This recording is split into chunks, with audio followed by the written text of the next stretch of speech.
Hello, I'm Emily Sherrod. It's Saturday, May 10th. Here's a look at the top stories from your trusted local news source. The Iowa Supreme Court has ruled voting materials must be published in English only. Justices found the League of United Latin American Citizens, or LULAC, didn't have standing in their case. In other words, the Iowa Supreme Court found LULAC is not directly impacted by the law, and this is an issue the legislature should handle. In 2021, LULAC tried to overturn a 2008 court ruling that prevented the state from publishing voter registration forms in other languages. A district court sided with the group, but Iowa Secretary of State Paul Pate appealed the ruling. We were very upset because of the fact that they decided that we did not have standing, so they didn't address the arguments put forth by our attorneys. That the right to vote is a constitutional right, and language should not be a barrier. Things that, have been made very clear since the 1964 Civil Rights Act.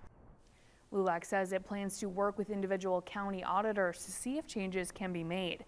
Pate released a statement following the ruling, writing in part, quote, "This ruling provides important clarity for our office and election officials across the state, ensuring that we can continue to administer elections with consistency, transparency, integrity, and respect for the rule of law." The Des Moines Register reports the Trump administration has tapped an Iowa Board of Regents member to help lead federal higher education efforts. David Barker is being nominated to be the Assistant Secretary of Post-Secondary Education. He's been part of the Iowa Board of Regents since 2019. Now, it's unclear if this federal role would conflict with his regent work. While on the board, Barker has pushed for cutting costs and ending DEI at Iowa universities. His nomination comes as the Trump administration continues to try to dismantle the Department of Education. Staff at a Dubuque animal shelter say they are inundated with animals and there aren't enough adoptions to keep up with it.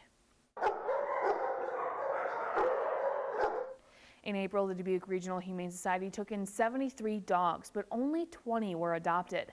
The shelter's executive director says economic uncertainty and lack of pet-friendly housing in the area could be factors.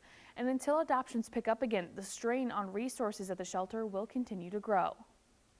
If we have I think 73 dogs come in and only 20 adoptions, I'm like, you guys can do the math on the overhead we're paying to get everybody spayed, neutered, vaccinated, and microchipped, plus their length of stay.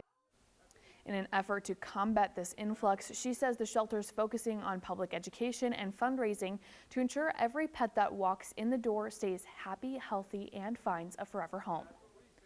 Thanks for watching. Tune into TV9 and KCRG.com for the latest updates and breaking news.